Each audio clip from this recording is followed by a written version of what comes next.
ভারতের উত্তরপ্রদেশে অযোধ্যায় ১৬ শতকের বাবরি মসজিদ নিয়ে কয়েক দশক ধরে তিক্ত বিরোধ ছিল হিন্দু ও মুসলমানদের মধ্যে।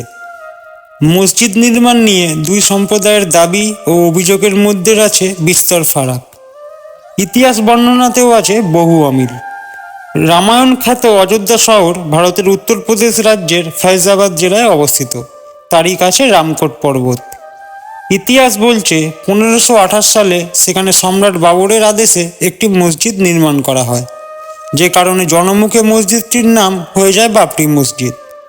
সনাতন ধর্মাবলম্বীদের অভিযোগ, প্রভু রাম যেখানে জন্মগ্রহণ করেছিলেন সেখানে এই মসজিদ তৈরি করেন সম্রাট বাবর। ১৮৫৩ সালে ব্রিটিশ ঔপনিবেশিক প্রশাসন দুই ধর্মের উপাসনা করার জায়গা আলাদা করার জন্য মসজিদের আশেপাশে বেষ্টনী তৈরি করে। এর ভিতরের অংশ মুসলিমদের আর বাইরের অংশ হিন্দুদের জন্য নির্ধারিত হয়। এরপর প্রায় ৯৬ বছর সেখানে দুই সম্প্রদায়ের মানুষ নির্বিঘ্নে প্রার্থনা ও ধর্মীয় অনুষ্ঠান পালন করে। তবে বিপত্তি বাঁধে ১৯৪৯ সালে। সে বছর মসজিদের ভিতর হঠাৎ একদিন প্রভু রামের মূর্তি দেখা যায়। হিন্দুদের বিরুদ্ধে মূর্তি রাখার অভিযোগ করে মুসলমানরা। সুরাহা পেতে দুই পক্ষই আদালতে দেওয়ানি মামলা করে। এরপরে সরকার ওই জায়গাকে বিতর্কিত জায়গা বলে দরজা বন্ধ করে দেয়। বিশ্ব হিন্দু পরিষদ ভিএইচপির নেতৃত্বে প্রভু রামের জন্মস্থান উদ্ধার ও তার সম্মানে একটি মন্দির প্রতিষ্ঠার লক্ষ্যে একটি কমিটি গঠন করে সনাতন ধর্মাবলম্বীরা। তৎকালীন বিজেপি নেতা লালকৃষ্ণ আডবাণী এই কমিটির নেতৃত্ব দেন। এরই ধারাবাহিকতায় ১৯৮৬ সালে জেলার বিচারক আদেশ দেন যেন মসজিদের দরজা উন্মুক্ত করে দিয়ে হিন্দুদের সেখানে উপাসনার জায়গা করে দেওয়া হয়। মুসলিমরা এর বিরোধিতা করে বাবরি মসজিদ অ্যাকশন কমিটি গঠন করে। মন্দির না মসজিদ এই বিতর্কের মধ্যে ১৯৯০ সালে বিশ্ব হিন্দু পরিষদের সদস্যরা বাবরি মসজিদের কিছু অংশে ভাঙচুর করে। তৎকালীন ভারতীয় প্রধানমন্ত্রী চন্দ্রশেখর আলোচনার মাধ্যমে বিতর্ক সমাধানের চেষ্টা করেন।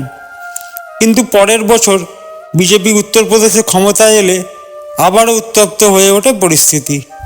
১৯৯২ সালে ৬ই ডিসেম্বর ভিএইচপি, বিজেপি ও শিবসেনা পার্টির সমর্থকেরা মসজিদটি পুরোপুরি গুঁড়িয়ে দেয়।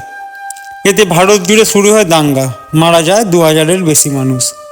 ২০০২ সালে নিজ কার্যালয়ে অযোধ্যা সেল তৈরি করে তৎকালীন প্রধানমন্ত্রী অটল বিহারী বাজপেয়ী। এর পরের বছর ফেব্রুয়ারিতে উত্তরপ্রদেশের নির্বাচনী তফসিলে বাবরি মসজিদের জায়গায় রাম মন্দির তৈরির বিষয়টি বাদ দেয় বিজেপি।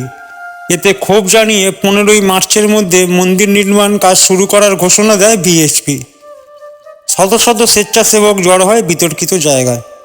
অযোধ্যা থেকে ফিরতে থাকা হিন্দুদের বহনকারী একটি ট্রেনে হামলার ঘটনায় ৫৮ জন মারা যায়।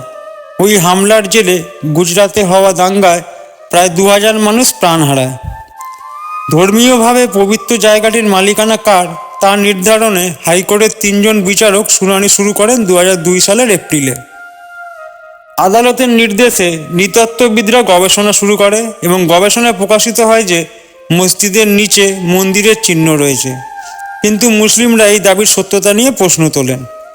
২০১০ সালের সেপ্টেম্বরে হাইকোর্ট রায় দেয় মসজিদের স্থানটি নিয়ন্ত্রণ ভাগাভাগি করে দেওয়া উচিত। কোর্টের রায় অনুযায়ী ১/৩ নিয়ন্ত্রণ মুসলিমদের, ১/৩ নিয়ন্ত্রণ হিন্দুদের আর বাকি অংশ নির্মোহী আখড়া গোষ্ঠীর কাছে দেওয়া উচিত। যে অংশটি নিয়ে বিতর্ক তার নিয়ন্ত্রণ দেওয়া হয় হিন্দুদের কাছে। পরে হিন্দু মুসলিম দুই পক্ষই অ্যাপিল করায় হাইকোর্টের আগের রায় বাতিল করে সুপ্রিম কোর্ট। পরে ২০১৯ সালের নভেম্বরে বাবরি মসজিদের জায়গায় রাম মন্দির তৈরির পক্ষে চূড়ান্ত রায় দেয় সুপ্রিম কোর্ট। তারপর প্রভু রামের মন্দির তৈরির কাজ শুরু হয়। ২০২৪ সালের ২২শে জানুয়ারি প্রধানমন্ত্রী নরেন্দ্র মোদী রাম মন্দিরে রামলালার প্রাণ প্রতিষ্ঠা করেন।